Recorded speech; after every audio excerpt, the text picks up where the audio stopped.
Olá, queridos alunos da nossa Faculdade Evangélica de Senador Canedo. Aqui é o professor Marcos. Nós estamos aí caminhando na nossa disciplina de Direito Processual Civil 1. Na aula passada nós abordamos assuntos muito importantes para entender o processo civil, como o conceito de ação, o conceito de processo e o conceito de jurisdição. Vimos também que esses conceitos, né, de ação, jurisdição e processo, eles têm uma íntima relação, eles guardam relação muito ligadas, né, para que a gente possa compreender toda a relação processual do Código de Processo Civil de 2015. Então a gente viu que a ação, né, aquele direito do indivíduo, né, ele provoca o Estado enquanto jurisdição para resolver o seu conflito, né, para resolver a sua lide, e essa provocação ela acontece por meio de um processo. Então, o direito de ação, que é feito pelo indivíduo, ele busca no Estado jurisdição a resolução do seu conflito por meio de um processo.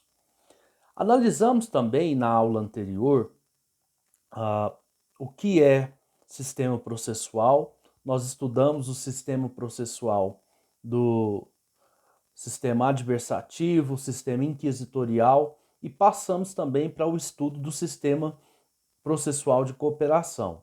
Nesse sistema, a gente estudou que tantas as partes do processo, né, tantos os sujeitos processuais, juiz, autor, réu, Ministério Público, Fazenda Pública, eles têm que guardar uma relação de cooperação. Eles têm que cooperar entre si para que essa decisão do processo, né, venha de forma cooperada, venha de forma dialogada, sem qualquer impedimento à prestação do Estado jurisdição, a prestação que vai ser dita naquela resolução do conflito. Então ele precisa guardar aí uma cooperação, né, em todas as partes do processo, autor, réu e juiz. Vimos também a estrutura do Código de Processo Civil de 2015, né? Vimos aí no material de vocês podem ver a composição do Código de Processo Civil, que a gente vai estudar durante esse semestre. E vimos também a importância desse novo Código de Processo Civil. Por que a importância desse novo Código de Processo Civil? Porque ele é o primeiro Código de Processo Civil escrito, né, redigido em período democrático, e ele é o primeiro Código de Processo Civil totalmente redigido conforme os parâmetros constitucionais, como o princípio da dignidade da pessoa humana, como os princípios, né, de promoção à proteção à vida, de promoção e garantias processuais que estão direcionadas com a Constituição. Então, quando a gente fala de processo civil de 2015, a gente nunca pode deixar de analisar esse processo civil distante da norma constitucional. Então, é muito importante que a gente faça essa releitura. Caminhando então na nossa segunda aula, dentro do nosso plano de ensino proposto para a nossa segunda aula, eu gostaria de estudar com vocês os princípios processuais. Esses princípios eles podem ser tanto de origem constitucional, né, como o princípio do contraditório, o princípio da ampla defesa, o princípio da então, tem os princípios constitucionais, né, como da ampla defesa, contraditório, motivação das decisões judiciais, mas também existem os princípios próprios do direito processual civil. Esses princípios estão elencados no artigo 1º ao artigo 12 do Código de Processo Civil e são as chamadas normas processuais fundamentais do processo. Por que normas processuais fundamentais? Porque toda a regra do processo civil, toda a estrutura do processo civil, ela deve ser seguida de acordo com o embasamento desses princípios, desses pressupostos processuais, né, que garantem aí uma garantia processual mínima, né, que garantem aí o norte mínimo para que o processo possa se seguir por eles. Então, a nossa aula a gente vai estudar essas normas processuais fundamentais, né? E os princípios processuais constitucionais, e vai estudar também o artigo 13 ao artigo 15, que vai falar da aplicação da lei processual. É isso que é o nosso objeto de estudo da nossa aula. Então, pessoal, para começar o nosso estudo dos princípios constitucionais do processo, eu gostaria que você abrisse o seu Código de Processo Civil e também a sua Constituição, para que você possa ter sempre uma compreensão do que está escrito na lei. E eu gostaria de que você sempre pudesse recorrer ao texto da lei, para que assim você não ficasse desorientado nas nossas aulas. Lembrando que nas nossas aulas a gente vai ter sempre um material de apoio postado no nosso ambiente virtual de ensino, da mesma forma como que aconteceu na nossa primeira aula. Então, o primeiro princípio que a gente vai analisar nessa aula é o princípio é o fundamento, né, do processo. Então, ele estrutura todo o processo, que é o princípio do devido processo legal. Esse princípio, ele não está previsto expressamente no Código de Processo Civil, mas ele está previsto na Constituição Federal, no artigo 5º, no inciso 54 da Constituição Federal. Esse princípio a gente chama como princípio fundamental do processo. Por quê? Através desse princípio, origina-se outros princípios fundamentais do processo, como o princípio do contraditório, o princípio do devido processo legal e o princípio da efetividade da justiça. Então, esse processo poderíamos conceituar como um processo genérico, né? Através do qual esse princípio, né? Ele origina outros princípios, como o da legalidade, o princípio do contraditório e da ampla defesa. Esse princípio, então, ele diz que o processo ele precisa seguir garantias processuais mínimas, para que então a busca pela resolução do conflito não possa ser uma busca em que se faça justiça a qualquer custo. Então esse princípio ele estabelece que todo processo civil ele tem que seguir normas processuais fundamentais. E ele é um gênero, né, ao qual ele se subdivide em princípio do contraditório, princípio da ampla defesa e princípio da legalidade, que a gente vai estudar também nessa aula. Lembrando que ele não é previsto no Código de Processo Civil, mas é previsto na Constituição Federal, no artigo 5º, inciso 54 da Constituição Federal. Não deixe de ler. Ainda falando do princípio do devido processo legal, ele pode ser dividido de duas formas. Ele pode ser chamado de princípio do devido processo legal formal e princípio do devido processo legal substancial. Quando a gente fala do princípio do devido processo legal formal, a gente está falando justamente na possibilidade do indivíduo buscar na justiça, né, no estado de jurisdição, a resolução do seu conflito. Então, ele pode se transmitir, né, ele pode ser conceituado da seguinte forma: a pessoa tem o direito de processar, ela tem a obrigação de ser processada. Então, sempre quando ela se sentir lesada nos seus direitos, ela vai ter esse direito de buscar no Estado a resolução do seu conflito. Ele também se divide em devido processo legal substancial. O que seria esse devido processo legal substancial? Quando a gente fala de substância, a gente fala de princípios, de regras. Então, o devido processo legal substancial nada mais é do que o respeito às garantias processuais mínimas, né? A existência de um contraditório, a existência de uma ampla defesa, né, desde que permitida por lei. Então, tudo isso vai se relacionar com o princípio do devido processo legal substancial. Ele também age como controlador das decisões judiciais, né, porque a decisão do juiz ela nunca pode ferir as garantias processuais, sob pena de ser invalidada, né, sob pena de acontecer o que a gente chama de nulidade das decisões judiciais. Então, o devido processo legal, né, substancial, serve para estabelecer normas e princípios ao qual o juiz vai se basear para não ferir as garantias processuais, tanto do autor como do réu. O segundo princípio que a gente vai estudar nessa aula, ele está no artigo 2º do nosso Código de Processo Civil. Então, abra aí no artigo 2º do nosso Código de Processo Civil e a gente vai estudar o princípio da inércia, né? O princípio do impulso oficial, o princípio da inércia. O que é que rege esses dois princípios? Esses princípios, eles dizem para nós que o Estado ele não pode agir de ofício, ele não pode agir de forma automática. O que significa dizer isso?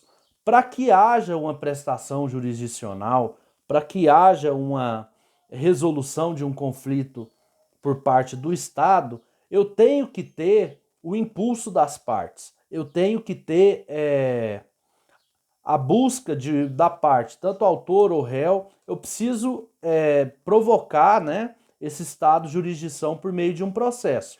Então, vamos imaginar da seguinte forma. O juiz, imagine que tenha um acidente de trânsito, onde o João bateu no carro de Maria, e exista, por exemplo, um juiz que presenciou esse acidente. Esse juiz ele não pode agir de ofício se uma das partes não provocar o estado de jurisdição. Então, o João ou a Maria tem que provocar esse estado de jurisdição, né, por meio de um processo para que tenha resolução do seu conflito. Então, nunca poderá o juiz agir de ofício, né? O juiz agir de forma automática. E também a gente chama de princípio do impulso oficial, porque uma vez que o juiz é provocado, esse processo vai seguir de forma automática. Ele não vai precisar mais da ação de João ou de Maria para continuar o ritmo processual. Então ele caminha por regras e postulados próprios, né? Regras e princípios próprios, mas já não mais depende da ação do João ou da Maria, porque o João e a Maria já provocaram o Estado para resolver o conflito. Então agora a gente vai seguir de forma automática as regras do processo.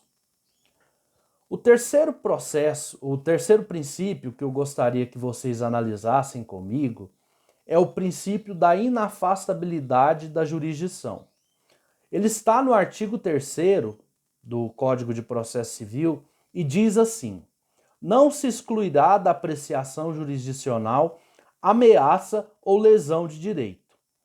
Esse princípio, ele diz em linguagem mais simples que, uma vez que a pessoa provoca o judiciário, independente de qual causa for, de qual briga for, de qual litígio for, o judiciário é obrigado a resolver o seu problema. Ele é obrigado a resolver o conflito, a resolver o litígio, independente de qual matéria se tratar o conflito.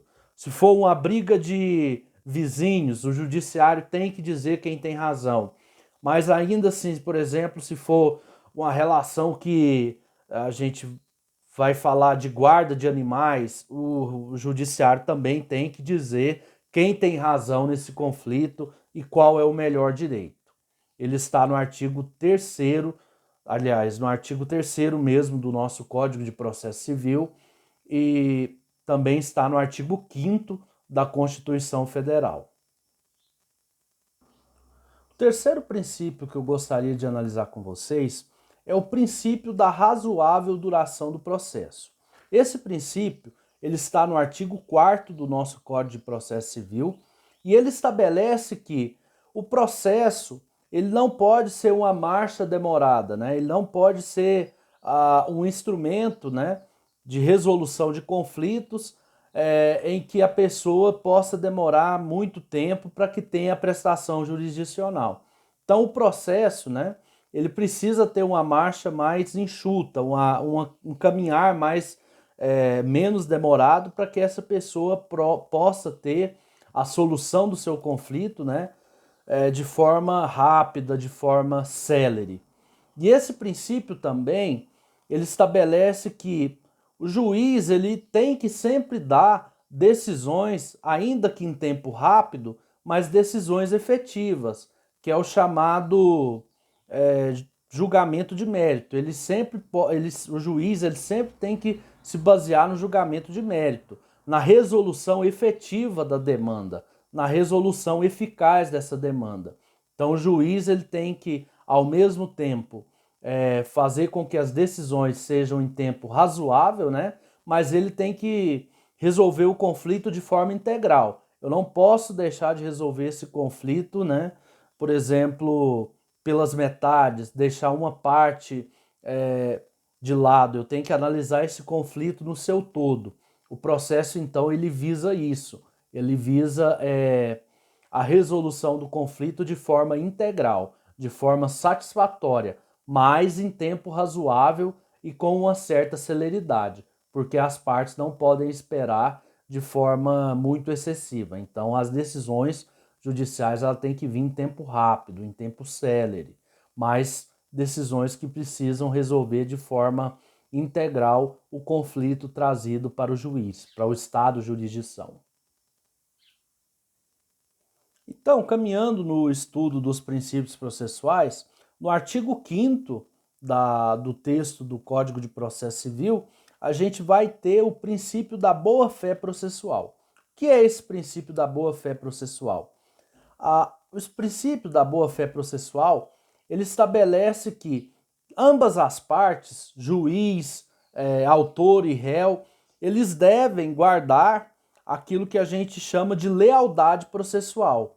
Eu não posso agir de forma desleal no processo, eu não posso agir de forma contraditória, eu não posso agir de forma desrespeitável durante a relação processual. Então, o artigo 5º do Código de Processo Civil, ele estabelece que ambas as partes mantenham esse princípio de lealdade processual.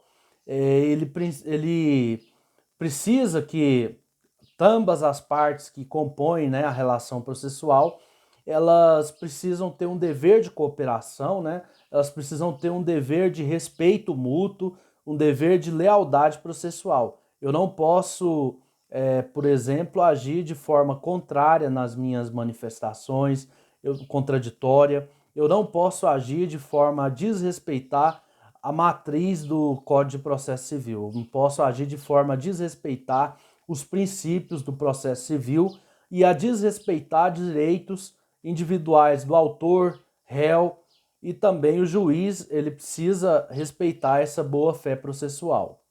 Então é muito importante que a gente possa entender esse princípio.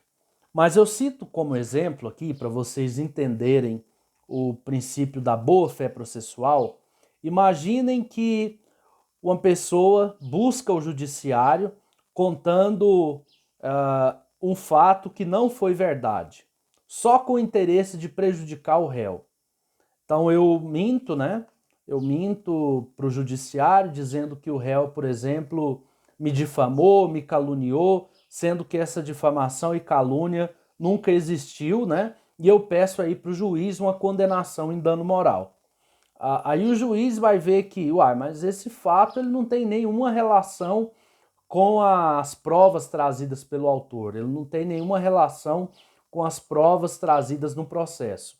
Então, esse autor viola aquilo que a gente chama de boa-fé processual. Por quê? Porque ele violou, né, a verdade dos fatos, né, ele violou a verdade do processo a fim de buscar, né, um benefício próprio.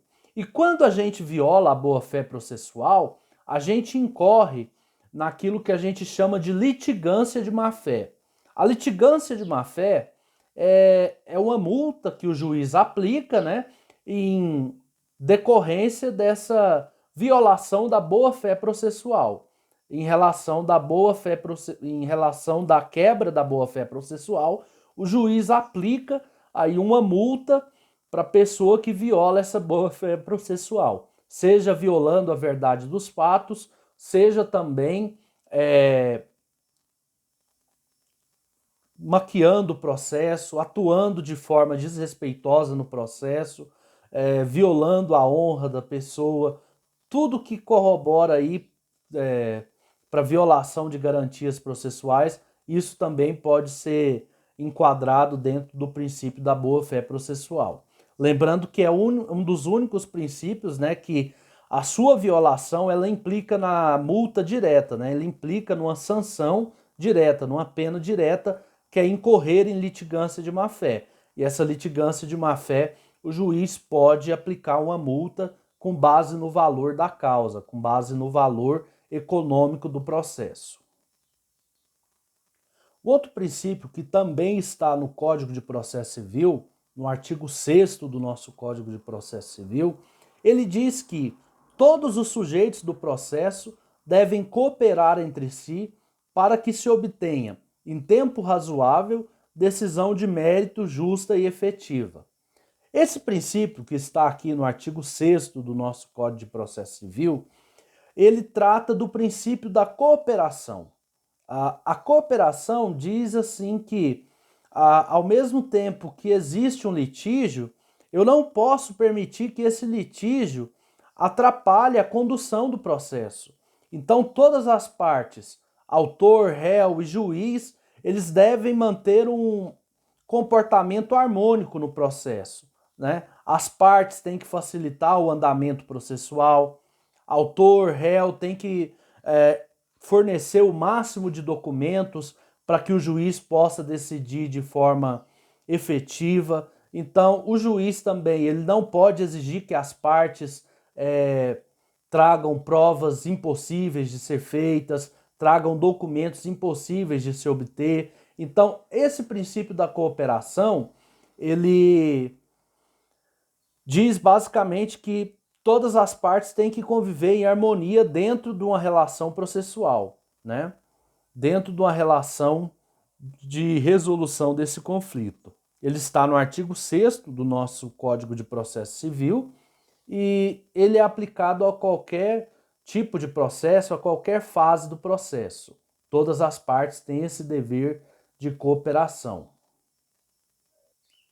O outro princípio que é muito importante no processo civil, ele está no artigo 7º do nosso Código de Processo Civil, é o princípio da igualdade processual ou o princípio da isonomia processual. Ele diz que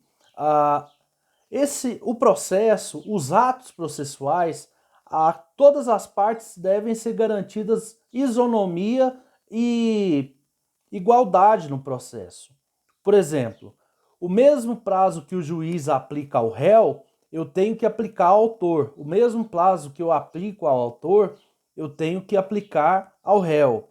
A mesma oportunidade de produção de provas que eu trago ao autor, eu tenho que trazer ao réu e vice-versa. Então, todas as partes elas têm esse dever de garantia, né, de igualdade processual. Eu não posso permitir que, dentro de uma relação jurídica processual, eu tenha aí uma relação de desigualdade. Eu não posso permitir que, por exemplo, seja conferido um prazo de 10 dias para o autor e um prazo de 5 dias para o réu. Eu não posso conferir que ao réu ele possa ser facultado aí a aplicação de prova pericial, enquanto ao autor eu não permito esse direito. Então, todas as ferramentas que existem no processo civil, todas as regras que existem no processo civil, elas devem ser oportunizadas para ambos, autor e réu. Então, isso é o que rege o princípio da igualdade ou da isonomia, e ele está contido no nosso artigo 7º do Código de Processo Civil. Caminhando aí no estudo dos princípios, esse princípio, talvez um dos mais importantes do Código de Processo Civil, é o princípio do contraditório. O princípio do contraditório, ele está regulado no Código de Processo Civil em 3 artigos. O artigo 7º, o artigo 9º e o artigo 10º do Código de Processo Civil. E ele diz que esse princípio do contraditório diz que o juiz não pode decidir, né, sem que todas as partes sejam ouvidas. Eu não posso tomar uma decisão judicial, eu não posso tomar uma decisão no litígio sem que ambas as partes elas possam ter a mesma oportunidade de ser ouvidas. Então, por exemplo, se eu tenho um conflito possessório, eu não posso agir de ofício, né, sem que eu tenha que ouvir autor e réu. Se eu tenho uma indenização por dano moral, eu não posso decidir pelo dano moral sem que ambas as partes, autor e réu, sejam ouvidas.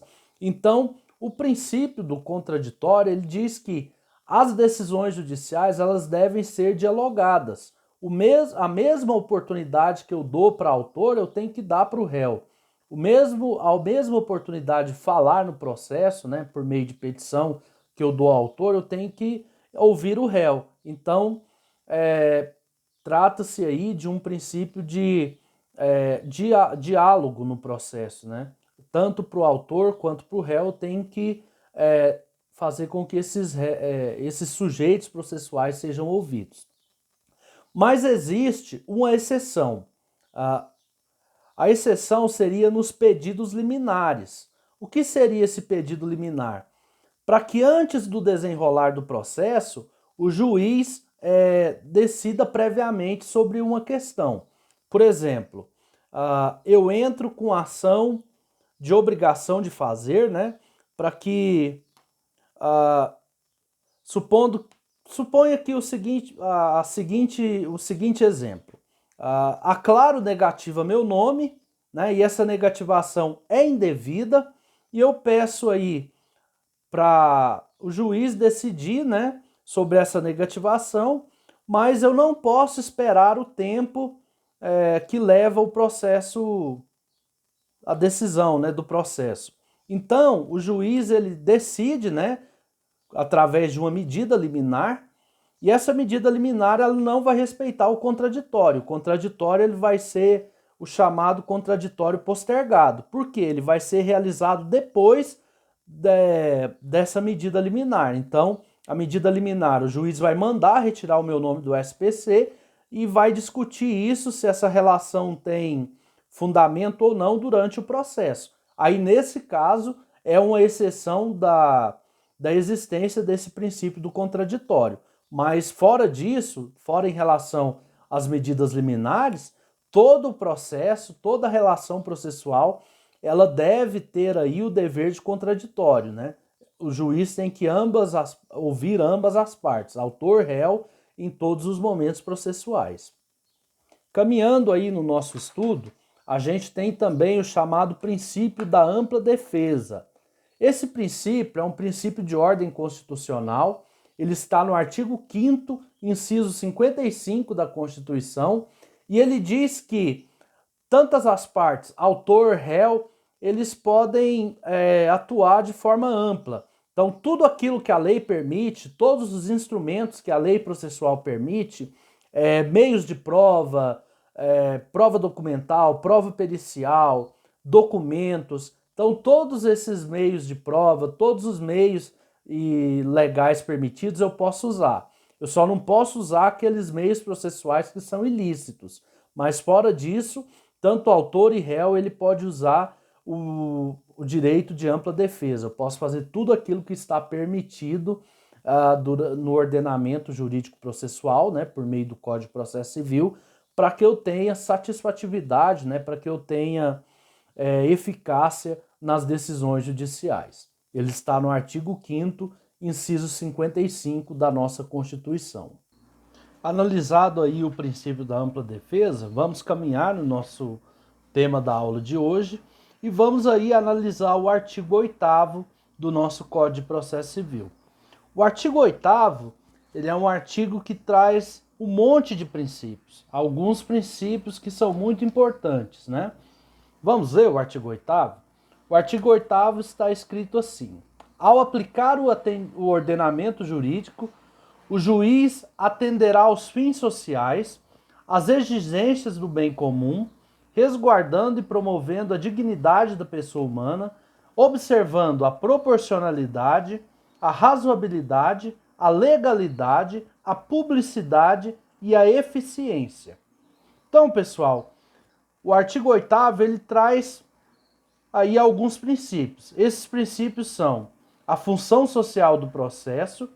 Segundo esse princípio da função social do processo, o juiz ele tem que dirigir o processo de acordo com o cumprimento social que o processo pode dar.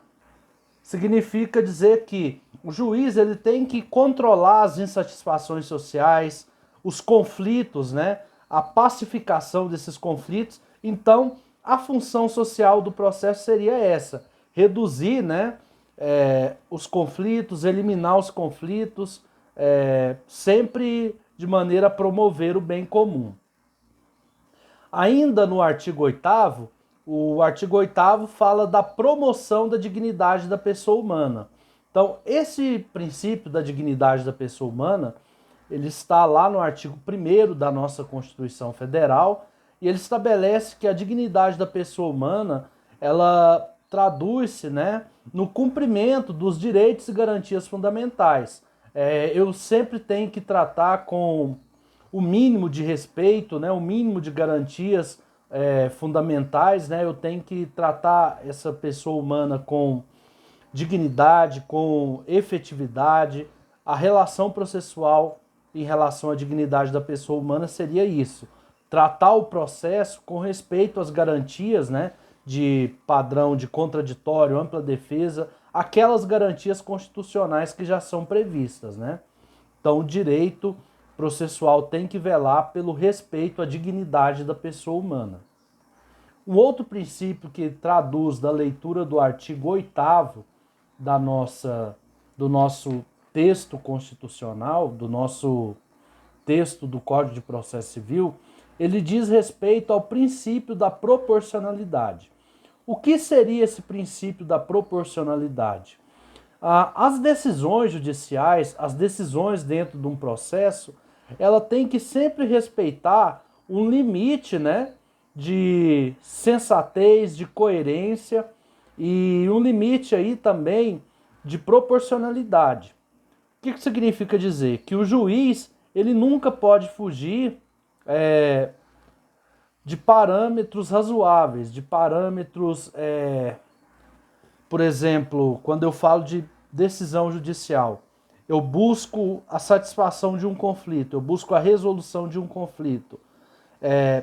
Por exemplo, num conflito de